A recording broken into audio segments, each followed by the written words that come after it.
Hey, I'm Kim. What's up? I'm Ariel, and this is To Whom This May Concern, the podcast.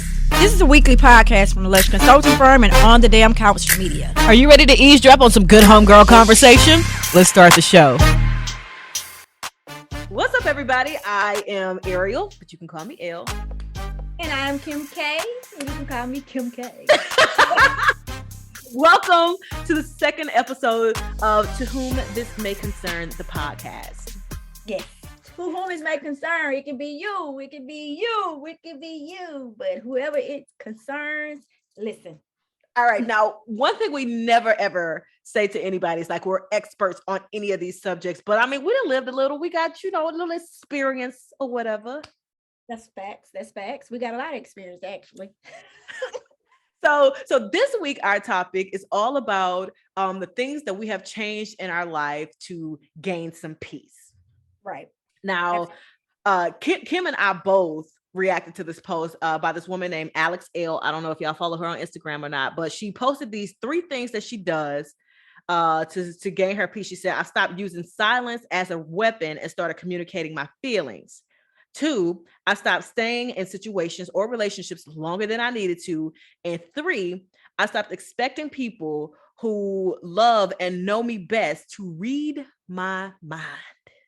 Right. Kim, did any of those like resonate with you more than maybe any of the other 2? Yeah. I stopped staying in situations and relationships longer than I needed to. That related a lot. Yeah. A whole lot. Yeah.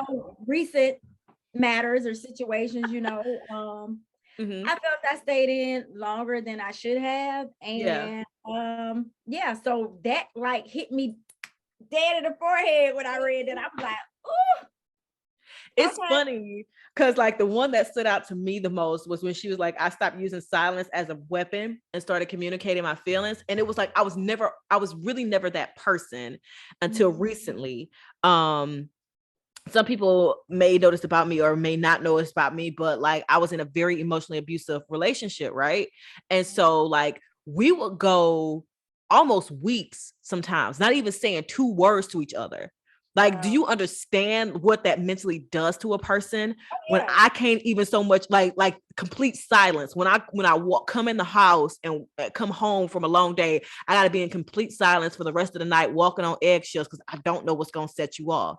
And so from that situation, I almost, embodied that. I would shut up and not talk about, my feelings in order to punish people around me. And then like most recently, I realized like I never liked how that made me feel. So why am I okay with making somebody else feel like that? Yeah, that is crazy. And that not only gives me like disrupts my peace, but that probably disrupts somebody else's peace. So now we all unpeaceful. And I resonated with that one as well because I just had again a recent situation happen to where I voiced my opinion or I stated how I felt. Rather than holding it in like I would have normally did in other situations. I was like, well, you know what? This is a different situation. Yeah. I'm gonna voice my feelings and see how it goes. And I did, and it went fine. It was actually a situation where I was able to talk it out. Like it was 2 grown people talking about some shit. And you know what? I actually just read about that. I started reading Bell Hooks. I believe the book is called Salvation, but it talks all about Black love and how that sometimes we've already fixed these scenarios in our head where when we talk about our feelings, like the worst thing happens, but actually it gives us some depth to the relationship when we are able to communicate how we feel, what our desires are, and then either the needs can be met or we can at least start working towards having said needs met. Right, because let's just be honest. How many times we have gotten upset at somebody we're dating or with or whatever, and they say what's wrong and we say nothing. Ooh. Like we expect them to read our minds and know what the hell's wrong with us. No, we should be telling them, hey, this shit ain't right. X, Y, yeah.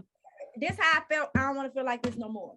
And you know what? Even with 5 sisters, because like even in like familial relationships and family relationships, like there have been a lot of times where my sisters have done or said something that was like completely out of line, and I haven't spoken up, but like I still harbor some of those ill feelings about the situation because we never resolved it. We never talked about it, because in my head, it was easier just to keep it to myself than it was to have that hard conversation. Yeah, somebody might get uncomfortable, but at the end of the day, can we resolve said issue? You know? I think within our culture, we kind of taught to keep shit hush. Like, don't say nothing. Yeah. Keep it silent. And that is some bullshit. I'm sorry. That's some stuff that we've been taught, and it's crazy because I agree. Again, tell it. Don't be quiet. Say what you need. I tell you guys this all the time. We're talking. When I talk amongst my friends, I tell them, feel your feels. Don't bottle that shit up, because pressure will bust the pipe. So, but that being said, no, it ain't no hush. You say what you need to say. Say what's on your mind. Say how you feel. If shit ain't good, it's not good. If it's good, it's good. Say it when it's good. Say it when it's bad. I just feel like emotions and your feelings should be felt no matter what it is. And I absolutely feel you on that one. Like, I used to apologize for feeling stuff, but it's like now I've gotten to the point where it's like I think I navigate my feelings a whole lot better than I ever have before. Therefore, I no longer apologize for them. I just navigate them. That's right. That's what you have to do. That's just like, okay, transparent moment. The first day we were trying to tape this podcast, she had a damn day. And I'm like, well, just say that. We can record this shit some other time. Just say that. But I didn't know that because she didn't tell me, which means she was being silent. Yes. And I still say this to this day, like Kim is going to teach me how to work with a team, because a lot of times I say shit like, fuck it, I'll just do it myself. And it isn't because my team isn't supportive. It's because sometimes I don't communicate what I need, what I want. And if I don't tell them, I can't expect for them to read my mind. Right. Because you don't fucking know. Silence is one of those things. Silence is deadly killer. Like silence, it'll kill any situation. So being silent does not help any situation. I know sometimes some shit is better left unsaid, but you know when it's affecting you, you need to and a lot of times maybe it's not so much better left unsaid, but don't say it until you find a constructive way to communicate it. Right. Like, if you finna start some bullshit, you might want to just fall back until you can find a way to communicate it peacefully. And that's effective communication. And I'm myself still learning that, because I would say some shit. I just say what's on my mind, not thinking how it can affect somebody else. But now I'm trying to be more mindful of how I say something, because everybody may not can take that, Agreed. So one of the other prompts that she gave was like staying in a situation and relationship longer than you need to. That one was the one that sent me down my own rabbit hole of emotions, because I am not one of those people that stays in situations longer than I need to. But that doesn't mean like I got the game figured out. I think a lot of times I leave long before anything can go bad. Right. Like a knee-jerk reaction. You got one strike, the first strike, I'm out. And I'm totally different. Totally different. Like, I'll give you chance after chance after chance. Finally, I'm numb. And at that point, when I'm numb, you probably have gotten your shit together and you like, okay, this and this and that. And I'm already checked out. So it's like, okay, I gave you X amount of time. You must have thought I was playing. You're for real now, but I'm checked out. You know what I'm saying? I think that there should be like a balance to that, because like me, I've even started like to acknowledge my own detachment from people. Like, as much as I want to build depth and relationship in my head, if it doesn't come within the first 24 hours that I know you, I'm out. I'm done. But like, that's not people, that's not humans, and that's not how relationships go. And I think it's because there have been times in the past where I overstayed my welcome, and I don't ever want to do that again. So either you give it to me all right now, love bombing style, which by the way is never a fucking good idea, or I'm out. Right? I need to see your whole hand right now, or I'm out. Which now I'm trying to figure out what's the balance between being independent from a partner, but also still allowing myself to have an attachment. It's possible though. I know it's possible. I just don't know what I'm doing. It's possible. And of course,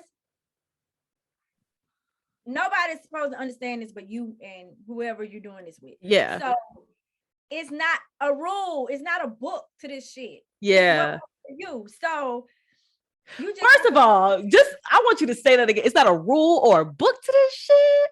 No, it's not a rule or a book to this shit. We need to put that on a shirt. Because you know what? It's so funny. It's like I know this, but sometimes I forget that there's not a rule, there's not a book, because I am so logical. I need the rules so that I know the expectation. No, there's no rules. And another thing with that, expect nothing, appreciate everything. Expect nothing, appreciate everything. That's a big deal right there. Yeah, and I used to be so with that motto. That used to be my motto. I used to be so tough on that, and then I kind of slid away from it, but I'm back to that. I think we do that though. Like we live in cycles, because there were points where like I was so super confident in who I was, and then lower points where I had zero confidence in who I was. And now I think I'm back at a high where I'm like super confident and aware of who I am, and it feels good. Oh yeah. I think we have our ups and downs. It's hills and valleys in this shit. Like like I say, it's no book. Like you just right. We're just out here just living it and seeing if we get it right. Whatever. Just trying to figure this shit out. So is there anything else that that you have started to implement or maybe walked away from that brings you peace now? Listen, my throat chakra is wide the fuck open. Get it open, sis. I do not hesitate to say anything that I feel. Because one thing for certain, I have to express it so don't try me or it again. So that there, just speaking up has helped me tremendously lately. And I've always been one to speak up, but not in relationships. Romantic relationships are very hard for me to navigate. And I think it's because I have spent so much time making sure I was good everywhere else, like academia. That was a large focus of my life because my parents like super big on education, and as well as career. I was super focused. Like it isn't until like right now I actually want to date somebody that I like. Like for me, it just made sense for it to look right on paper or for it to be socially acceptable for me to be with this person. But now I want to actually date somebody that I like. And I'm like, I don't know what I'm doing. It's okay. You're going to learn as you go. And that's the thing. And I think with relationships where people get kind of scared at and they stumble at because they don't want to be hurt. You don't want to feel this hurt. Honestly, like, I guess I'm not so, because I after coming back from what I've come back from, it's like hurt does not scare me because I know I can heal from anything. I am so hell-bent again because I have always been the person who was told to follow the rules, do it right. I think I forget that I get to make the rules. That's just like right. You said, like there's no book, like I keep forgetting to be free, because relationships, like think about how often we get on social media and there are all these checklists about what it is, what makes you a woman, what makes you a man, and what makes a relationship healthy. Like we have all these checklists that you almost want to ask these quote unquote relationship gurus, like, what do you really know? Like, what makes you this professional, this expert? Have you even put any of that into practice? Because what I learned when I was coming up with all these dating philosophies, when I applied it to actual people, that shit fucked up real quick. just like Kevin Samuels. How the hell you want to give me some relationship advice? And I don't even think you don't even like women. Let's start there. Like, he had already suggested that men date men. Right. So with that being said, but no, that is no book. It's nobody can give you checklists. They can checklist themselves. They cannot checklist you. We love different. Right. I love different. Like, who told us we supposed to color in the damn lines? Who said that? Why did that become a rule? Hell, I like to color the whole damn paper. So I'm coloring in the lines and the back. Outside the line, because it need a backdrop. Exactly. So it's just, it's no rules. There's no rules. No. One of the things that has, like, for me, brought me peace was stop carrying other people's shit.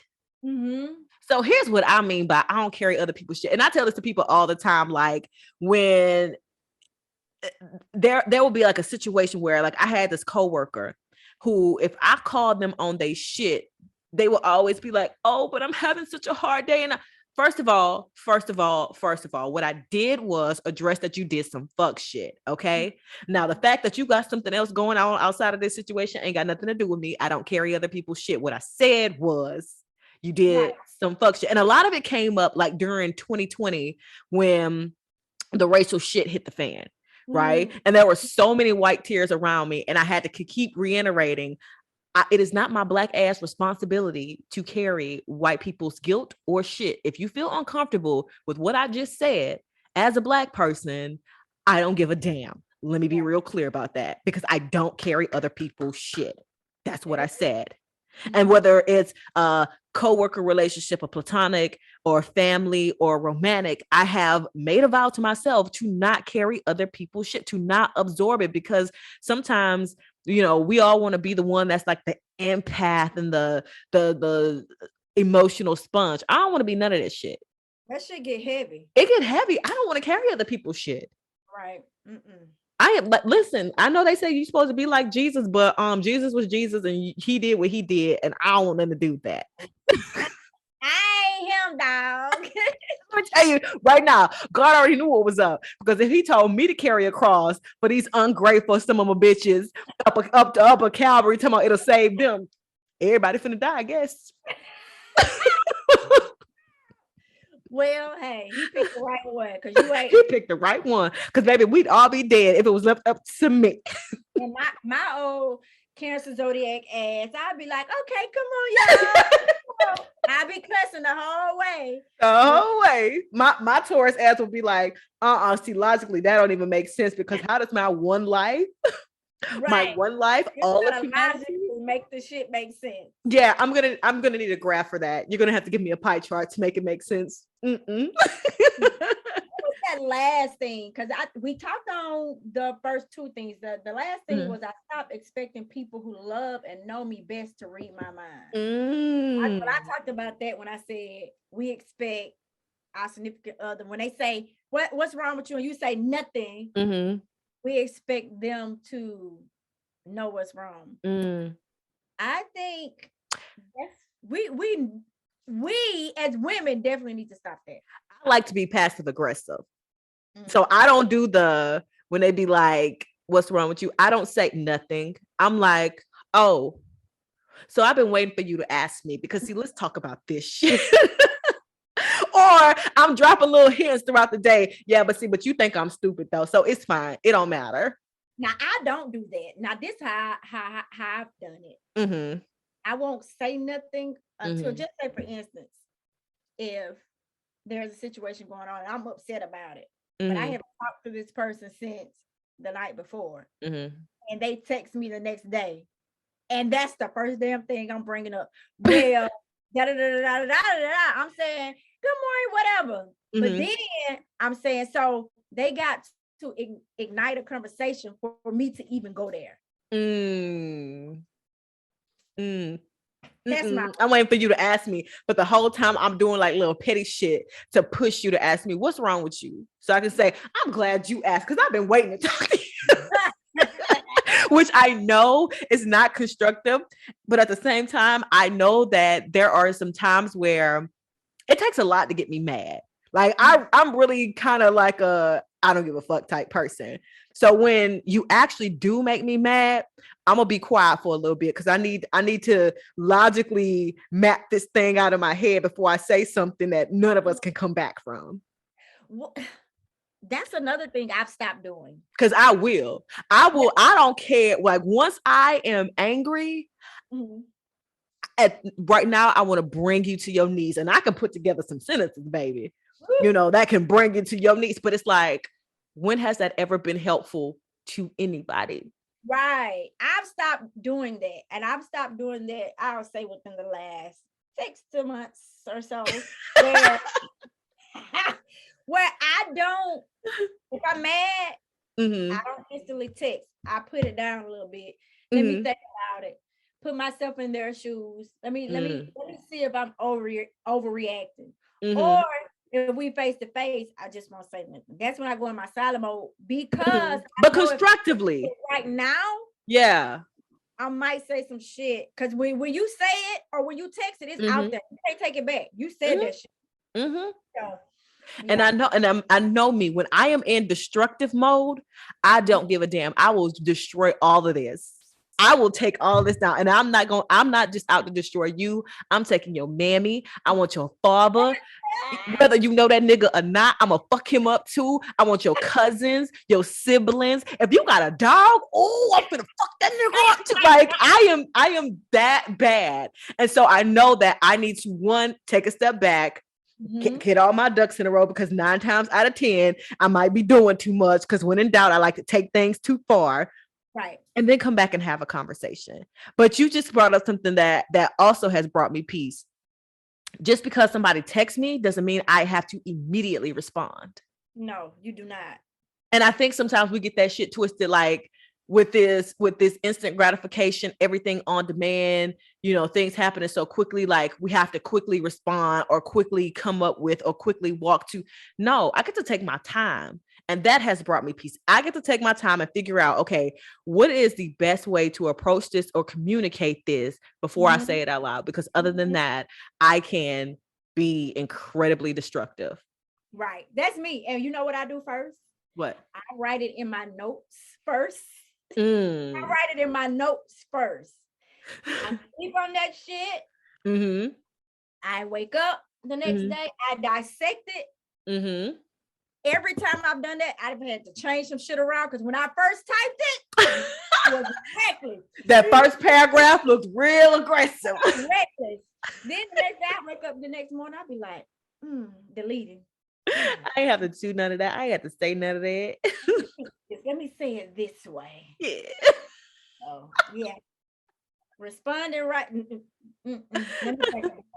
Because if I send it at that moment, it's gonna be some deadly shit up in there. So yeah, I'm out for blood. But there are like a lot of ways that we can now learn to bring peace, and I think a lot of it is going to be like being willing to be honest with yourself about the bullshit, not just because we want to blame it on people a whole lot, but your peace is your responsibility. It is, you know. So the very second that you start taking responsibility for your peace, that's the very second you can start or stop doing things that disruptive. Like I know we like that little meme that's like, be his peace, be my peace. You your own peace. I will not be responsible for that. That's right. Be your own peace, because at the end of the day, I mean, your happiness is up to you and your peace is up to you. So if you're doing things against that, that's solely on you. And if you feel some kind of way, thinking they're gonna feel some kind of way because you want that peace, fuck them. Who's more important, you or them? At some point, you gotta be what's Cat Williams used to say, your star motherfucking player. Exactly. And if you're not your star motherfucking player, please don't bring your ass over here. All right. Before we part ways, anything else? No, I think this was, hey, we said a lot. We covered a lot of shit that we done stopped doing. We done stopped doing. Yay for growth. It wasn't easy, but here we are. Exactly. All right. So exciting news. To whom this may concern, the podcast is available on Spotify and iHeart. Maybe you're listening on one of those, but hey, you can go ahead and push that subscribe button and get that notification every time we upload a brand new podcast. Yes, and make sure you subscribe to our YouTube channel. So you can see our Facebook page, Yay. like our Instagram page, and Twitter is coming soon. All right. And also feel free on any of those platforms to leave us messages, ask some questions. Like, we down for whatever, yo. What's up? Because we're willing to talk about everything. Any and everything. So any and everything. Sometimes, you know, the transparency might be uncomfortable, but we be going there. We be going there. So, thank you guys for tuning in. And until next time. Hey, this is To Whom This May Concern, the podcast. We're out.